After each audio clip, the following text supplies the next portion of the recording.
Award में UP तक की धूम, बेस्ट इलेक्शन कवरेज के लिए जीता अवार्ड। आप सभी का बहुत बहुत शुक्रिया। ज्ञानवापी मस्जिद में सर्वे, ताजमहल के कमरों से होता हुआ यूपी में विवादों का दायरा एक बार फिर से मदरसों की दरों दीवारों तक पहुंच चुका है। योगी सरकार ने बड़ा आदेश दिया है कि अब सूबे में स्कूलों की तरह ही मदरसों में भी राष्ट्रगान जरूरी होगा। इस फरमान के मुताबिक चाहे मान्यता प्राप्त अनुदानित मदरसे हों या गैर अनुदानित, सभी मदरसों में अब रोज राष्ट्रगान होगा। जी, मदरसा शिक्षा परिषद ने मदरसों में पढ़ाई से पहले राष्ट्रगान को जरूरी कर दिया है। यूपी में रमजान की छुट्टियों के बाद खुल रहे सभी मदरसों में अब पढ़ाई से पहले राष्ट्रगान होगा और दुआएं भी मांगी जाएंगी। योगी सरकार के इस फैसले का इस्तकबाल भी हो रहा है तो मुखालफत भी। अल्पसंख्यक कल्याण मंत्री दानिश आजाद अंसारी के मुताबिक राष्ट्रगान सभी मदरसों में किया जाएगा और इसके लिए सभी अल्पसंख्यक कल्याण अधिकारियों को पत्र जारी कर दिया गया है।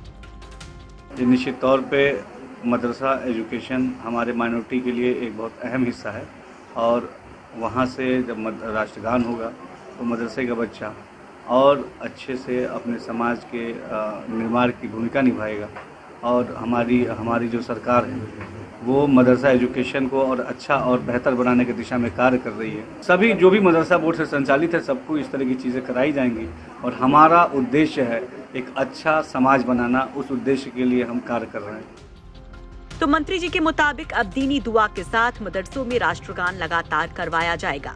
वहीं यूपी मदरसा शिक्षा परिषद के रजिस्ट्रार SN पांडे ने राज्य के सभी जिला अल्पसंख्यक कल्याण अधिकारियों को एक महत्वपूर्ण निर्देश जारी करते हुए ये पत्र लिखा है, जिसमें 24 मार्च 2022 को हुई बैठक में लिए गए फैसले का हवाला दिया गया।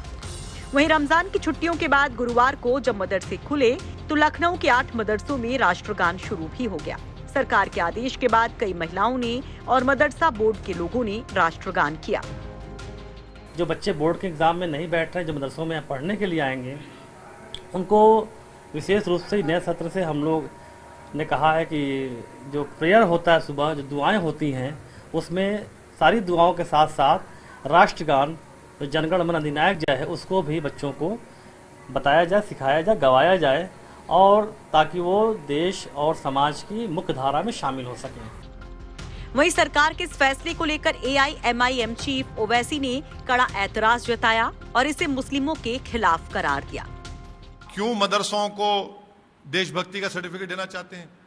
क्या भारत के हर मदरसे में 15 अगस्त को, 26 जनवरी को उनका जब सालाना फंक्शन होता है तो हर देशभक्ति की बातें की जाती हैं? उन मदरसों में देश से मोहब्बत की तमाम चीजों को सिखाया जाता है। अगर कोई इन मदरसों से आलिम दीन मुफ्ती बनता है तो वो देशभक्त होता है, मगर आप शक की नजरों से उनको देखते हैं, आप शक की नजरों से उनको देखते हैं, इसीलिए इस तरह का कानून बना रहे हैं। आप शक कर रहे हैं ना इनके ऊपर, ये आप कह रहे हैं? मैं नहीं, सरकार शक करती है मदरसों के ऊपर। बीजेपी के कई नेता कहते हैं मदरसों के बारे में। अरे ये तारीख को क्यों भूल जाते? कौन थे अल्लामा फजल खैराबादी? कौन थे रेशमी रुमाल तहरीक चलाने वाले? वो क्या RSS के शाखा के थे? खुदा ना खास्ता नाउजुबिल्लाह। तो राष्ट्रगान तो रही आप राष्ट्रगान हम पढ़ेंगे, पढ़ते आए, फखर होता है, सीना चौड़ा होता है, मगर आप इस तरह का इकदाम करके आप देश को, हमारे हिंदू भाइयों को बता रहे हैं नहीं इनको देशभक्ति सिखाना है। आप नहीं सिखा सकते, आपको हमसे सीखना चाहिए। ओवैसी के सुर से सुर मिलाते कई और मुस्लिम नेता और धर्मगुरु भी दिखाई दिए। देखिए, मदरसों में राष्ट्रगान को लेकर जिस तरीके का सर्कुलर जारी हुआ है, ऑर्डर जारी हुआ है, इससे हमें कोई एतराज़ नहीं है। आप मदरसों में सुबह शाम राष्ट्रगान पढ़ाइए, इस पर मदरसों वालों को भी कोई एतराज़ नहीं है। लेकिन मदरसे के सिलसिले में जिस तरीके की सियासत होती रही है, कभी NCERT की बुक्स के निफाज की बात आई, कभी ये कहा गया कि मदरसों की जांच होगी, कभी ये कहा गया कि मदरसों में पढ़ने वालों के एक हाथ में कुरान होगा, एक हाथ में लैपटॉप होगा, कभी मदरसा मॉडर्नाइजेशन स्कीम के तहत मदरसों को लाने की बात कही गई। लेकिन ये तमाम चीज़ें सिर्फ हवा में रहीं। मदरसों के नाम पर सियासी मकासद तो हासिल किए गए, सियासी फ़ायदे तो हासिल किए गए, लेकिन उसको ज़मीन पर कभी नहीं उतारा गया। इसलिए मदरसों के सिलसिले में इस तरीके का सौतेलापन अगर आप तमाम एजुकेशनल इंस्टीट्यूट में इस तरीके की चीज़ों को नाफिज करें तो कहीं ना कहीं तमाम लोग उसका सम्मान करेंगे, उसको कबूल करेंगे। लेकिन मदरसों को शक की निगाहों से देखने का ये नतीजा है कि सिर्फ मदरसों के अंदर इस चीज़ों को अनिवार्य करके ये बात साबित की जा रही है कि अभी भी मदरसों के सिलसिले में जो शक और शुबात हैं वो दूर नहीं है। और इस तरीके की चीज़ें मैं समझता हूँ कि मदरसों में पढ़ने वाले बच्चों के लिए भी एक अच्छा साइन और एक अच्छी अलामत नहीं है। जमात उलेमाए हिंद के अध्यक्ष मौलाना सुएब कासिम ने सरकार के इस कदम की तारीफ की है।